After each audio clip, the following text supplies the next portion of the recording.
Seja muito bem-vindo, seja muito bem-vinda a mais um podcast, A Hora do Lucro. E no programa de hoje, nós vamos falar sobre um tema bacana. Nós vamos falar sobre o uso de resíduos e coprodutos nas dietas de confinamento de gado de corte. Como isso gera mais lucro, e se isso gera mais lucro, vamos falar sobre o uso de resíduos e coprodutos gerando mais lucro aí na pecuária de corte. Então, para quem não me conhece ainda, eu sou o Marcelo Souza, sou médico veterinário e eu ajudo produtores a ter lucro de 500 a R$1.000 com confinamento simples, mesmo começando do zero. Eu sempre gosto de lembrar, sempre gosto de reforçar que esse canal ele existe para ajudar você que é da pecuária de corte, você que está aí na luta aí com gado de corte para ganhar dinheiro, para construir o seu lucro aí na sua propriedade. E a gente fala especificamente de engorda. Por isso, se você hoje está em uma situação que quer melhorar a sua rentabilidade, se você tem 200, 500, 1.000, 4.000 bois aí no coxo, ou se você está pensando em começar a engordar aí na sua propriedade, aproveita, me segue aqui nesse perfil do Instagram, porque aqui a gente traz temas exatamente sobre isso. Para você que está acompanhando pelo YouTube e pelo Facebook, você também pode se inscrever no meu canal do YouTube, Confinamento com Lucro, para assistir os conteúdos que ficam depois armazenados aqui, ok? Vamos lá então. A primeira coisa que eu gosto sempre de trazer, né, o que eu vou falar durante o programa de hoje. Então eu vou falar o seguinte: primeiro de tudo, eu sei que você que está aqui com a gente hoje acha importante e procura no dia a dia diminuir custo nas operações de engorda, ok?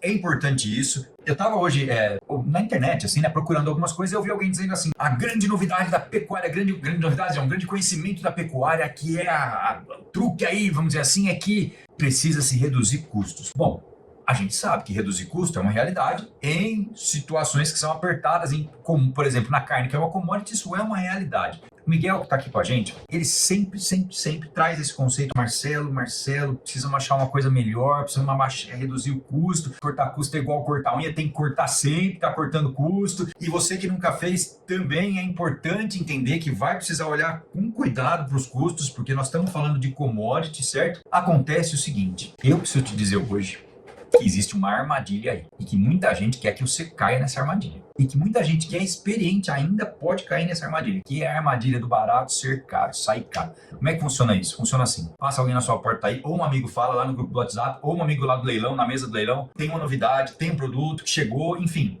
É a armadilha do barato que vai sair caro. Vou falar sobre isso hoje. Vou falar sobre o custo da matéria seca aí, de cada ingrediente aí que vai entrar nas dietas. Vou falar dos problemas de umidade, de atividade de água livre nos alimentos. Vou falar de padronização ou falta de padronização relacionado ao ganho de peso nas operações de engorda. E finalmente vou falar de uma coisa que pouca gente sabe, que é a atividade de água presente nos alimentos e os problemas que esse tipo de situação traz. Então, só para todo mundo estar falando a mesma língua aqui. E aí, vou dizer o seguinte: a primeira coisa que a gente precisa deixar bem claro é o seguinte: custo de produção é uma coisa, custo por dia é outra coisa, diferente. E muitas vezes, custo do alimento ainda é outra coisa diferente. Você vai falar assim: não sei, Marcelo.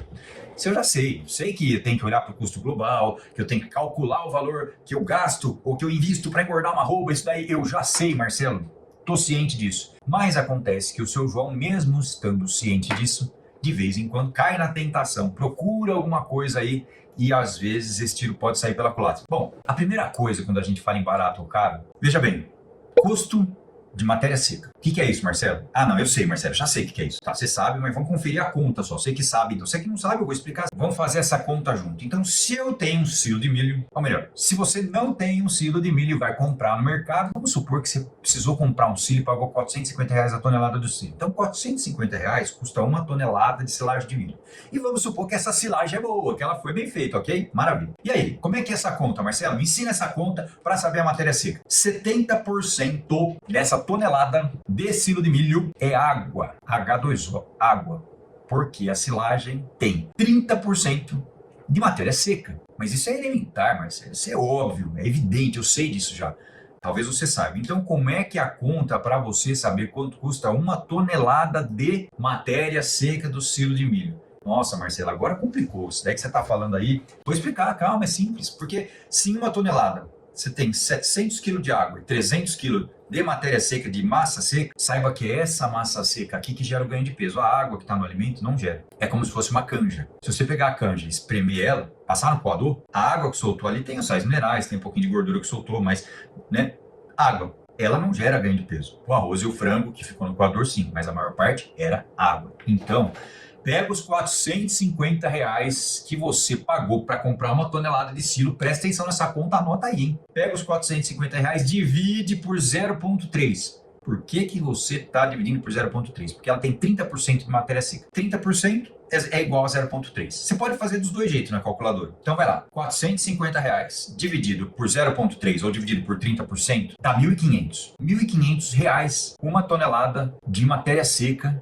de silo de milho. Olha essa informação. O produtor precisou ir lá comprar uma tonelada de silo, pagou R$ 450 uma tonelada, só que 700 kg era água. Portanto, para fazer a conta da matéria seca, fica R$ 1.500 uma tonelada de matéria seca. Agora o senhor compara essa tonelada de matéria seca com uma tonelada de milho. O milho, vamos pegar aí R$ 830 a tonelada, porque, né, R$ 50 o saco, aí vamos pegar R$ 833 a tonelada do milho. Pois é. Os 833 não é na matéria seca. Vamos supor que o milho tenha 13% de umidade. Então a conta que se faz é 833 dividido por 0,87. Dá quanto a tonelada na matéria seca do milho? Vamos ver lá, vamos lá. Porque se você que não sabia fazer, ou você que sabia, mas não parou para fazer essa conta, então nós estamos comparando uma tonelada de milho a R$ 957 a matéria seca contra uma tonelada de silagem a R$ 1.500 a matéria seca. Isso é grave. Não, essa conta, assim, se passar desapercebida, é um ponto muito grave, porque joga o resultado lá para baixo. Então, agora eu vou falar dos problemas desses alimentos que são muito úmidos, que têm muita umidade, como, por exemplo, as silagens. Então, vamos pensar o seguinte. Primeiro de tudo, umidade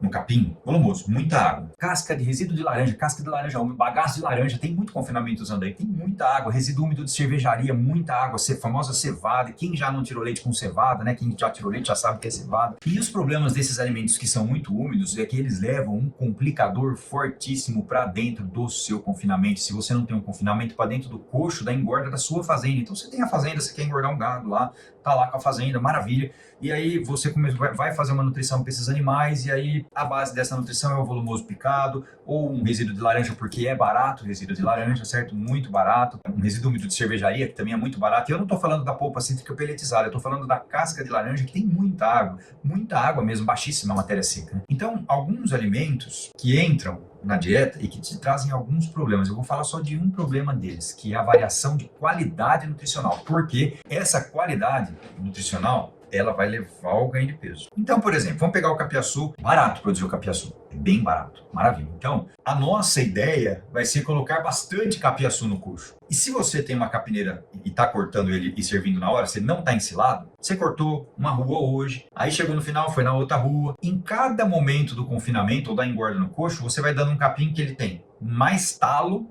ou menos talo, mais folha ou menos folha. Ele é barato, certo? Mas quanto ele é capaz de gerar de ganho de peso diário nesse gado?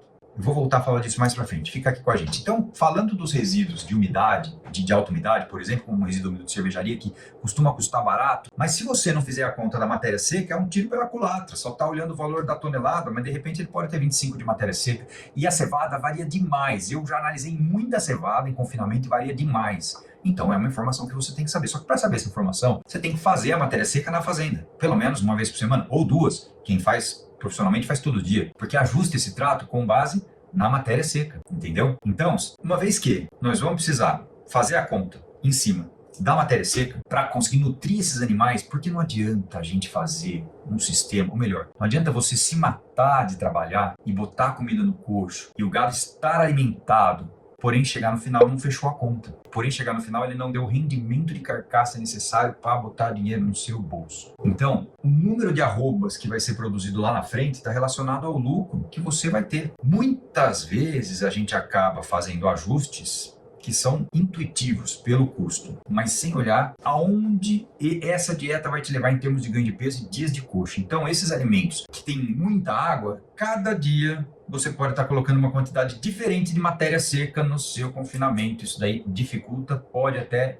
eliminar o seu lucro. E uma outra coisa que eu vou falar mais no final hoje, são as fermentações que acontecem nesses alimentos que têm muita água. Silagem fermenta, por isso que ela esquenta. Tudo que tiver quente no seu confinamento está fermentando. Cuidado. Botou a mão lá, sentiu que está quente, está fermentando. Ah, Marcelo, não acontece nada. Não acontece nada visual. Pode acontecer. Pode pegar fogo na pilha, por exemplo, de torta de algodão. Pode pegar fogo na pilha de casca de soja. Mas pode não acontecer nada, visualmente. Nós estamos falando de dinheiro no bolso. Então, é um pouco diferente a conversa. A conversa aqui é séria. Eu tenho que falar, tem que dar informação no detalhe para você pensar e construir a sua realidade aí. Então, um fator que complica, que atrapalha e talvez impeça o lucro é a sobra de coxo. E um dos problemas de sobra de coxo é erro no fornecimento, na dosagem, no fornecimento diário de matéria seca. Um outro problema que leva à sobra de coxo é a perda de qualidade dos alimentos que já estão fermentados, que mudaram o gosto, por isso que sobra.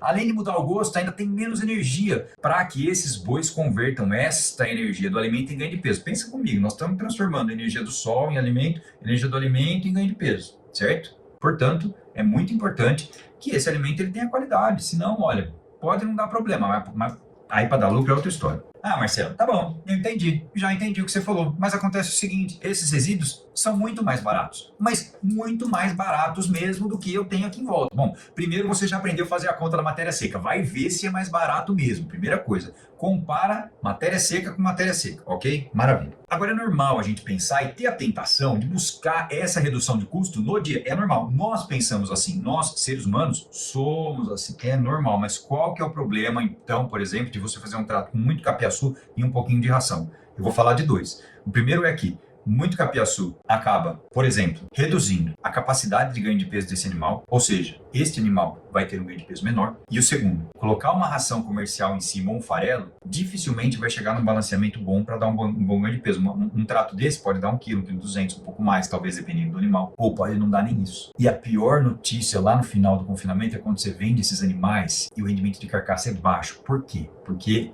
o trato era mais volumoso do que concentrado, porque muitas vezes enche a barriga de boi com volume, é como se você estivesse almoçando e jantando sopa todo dia. Então o capim é ótimo lá no pasto, bem manejado. Não vamos nem falar em irrigação, vamos falar em adubação no momento certo, vamos falar em manejo rotacionado de pastagem, vamos falar na escolha de um volumoso que se adeque à sua região, que seja fácil de manejar, vamos falar do controle de pragas, vamos falar de uma tratativa para o pasto, para que ele cresça e seja colhido na hora certa, para que ele seja colhido até num ponto que ele consiga recuperar e crescer, certo? Mas vamos falar que esse pasto, ele é muito valioso e talvez se você faz ciclo completo, a sua capacidade de produzir bezerro está relacionada ao número de animais por hectare, por exemplo. Então, essa é uma situação. O pasto é muito importante para várias fases. E tem gente que engorda no pasto, eu vou voltar a falar sobre isso. Agora, levar o pasto, tirar o pasto do pasto e levar para o coxo é outra conversa. Ainda mais se for uma capineira, por exemplo, que a gente tem a ilusão de deixar ela crescer demais e ela fica fibrosíssima e o aproveitamento diminui demais e sobra no coxo e a gente engana, parece que o animal está com o coxo cheio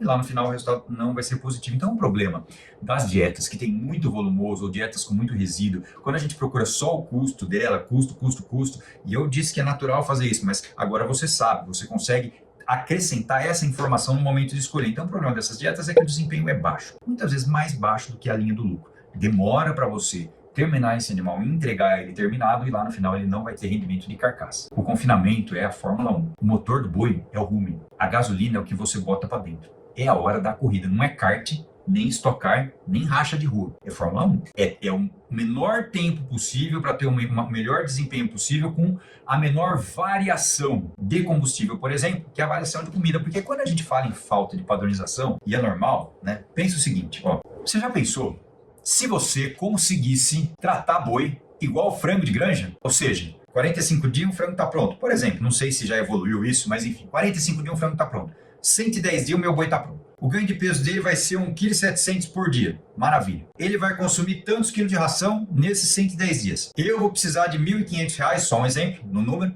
para terminar esse boi. Eu vou vender esse boi na arroba daqui a 110 dias, estou olhando lá no site, lá da bolsa lá, vou vender esse boi por tanto. E aí tem os mecanismos de proteção no meio do caminho. O pessoal do frango já faz isso há muito tempo. Já conseguiu chegar nesse padrão. Por isso que eu gosto de falar de padronização, porque traz muito benefício. Para você que nem faz engorda e começa a fazer de um jeito que é simples e consegue fazer esse padrão, ajuda demais. Para você que já faz engorda, já tem algum ganho de dinheiro, já tem um coxo, já tem uma experiência, já está ali com o negócio meio andando, mudar o sistema e ter o seu padrão de engorda te dá previsibilidade. O que é previsibilidade? Você sabe quantos dias vai ficar no coxo, sabe quanto você vai gastar e sabe quanto você vai ganhar no final. Olha isso. Olha a diferença de fazer de um jeito que cada dia você está fornecendo uma comida um pouco diferente, porque ela tem muito volumoso, ou tem muito resíduo, ou tem muita água, porque ela perde qualidade durante a armazenagem, e aí lá no final simplesmente você não sabe quantos dias você vai precisar, porque não tem um padrão. Essa falta de padrão pode matar o pecuarista hoje. E aí vem um último ponto que eu gosto de trazer, que é uma parte mais técnica, mas eu não posso deixar de falar. Eu procuro falar de uma forma muito simples. E se você não entender, você me pergunta que eu faço questão de responder. Mas é o seguinte, presta atenção numa coisa. Se você deixar um pão Puma, tá calor pra caramba aqui em Bauru, deixar um pão Puma lá fora da geladeira, período meio úmido, quantos dias demora para esse pão Puma embolorar? 3, 4, talvez? Depende. Se tiver tudo certo com ele. Por que esse pão embolora? Mas, Marcelo, embolora porque deu fungo, né? Embolorou, enfim. Tá. Ele embolora porque ele tem um negócio dentro que se chama água livre. E olha só, a gente falou de umidade, falou de coisa que tem muita umidade, agora eu vou acrescentar uma informação a mais. Uma parte desta água não era do alimento, não é própria do alimento, é uma água livre, que muitas vezes foi incorporada do ambiente. E essa água livre, ela é alimento, ela dá condições para os bandidos se desenvolverem ali no alimento. E você não enxerga isso. Porque esse pode ser um problema seríssimo do seu confinamento, já que é um problema de muitos confinamentos. É um inimigo dos confinamentos no Brasil, simplesmente porque a gente se encontra num clima tropical, ok? Agora eu vou perguntar o seguinte, quem está aqui com a gente hoje, que entendeu que o barato sai caro, escreve aí. Eu entendi, Marcelo. Quem que gostaria de ter um padrão de produção, ou seja, saber o ganho de peso, saber o número de dias de coxo, saber quando vai abater o animal e, de preferência, fazer um combinado ainda para abater esse animal. Então, nós podemos ficar igual à produção de frango. E nós estamos caminhando para isso. E quer saber mais? Nós vamos ficar. Eu tenho certeza disso. Porque cada vez mais tem gente procurando informação. Cada vez mais tem gente querendo fazer diferente. Porque buscando a eficiência, o negócio muda demais. E aí o barato sai caro, porque muitas vezes a gente está num mercado que a gente chama de mercado de commodity. E o mercado de commodity é assim, a commodity é uma coisa que vai perdendo valor com o passar do tempo. Então se a coisa perde valor com o passar do tempo, perde o valor desse dinheiro no tempo, o que nos resta fazer? Produzir cada vez melhor. Produzir cada vez melhor, ter um produto cada vez melhor com eficiência. E aí o custo global da produção diminui, com o padrão que vocês tanto querem e disseram aqui.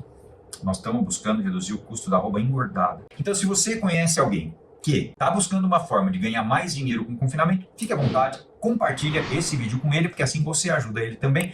E se você gostou da aula de hoje, tá lá, aperta o seu coraçãozinho depois, manda um like para mim lá. Se eu merecer, você manda lá, porque isso me ajuda a saber se esse tipo de conteúdo agrega ou não.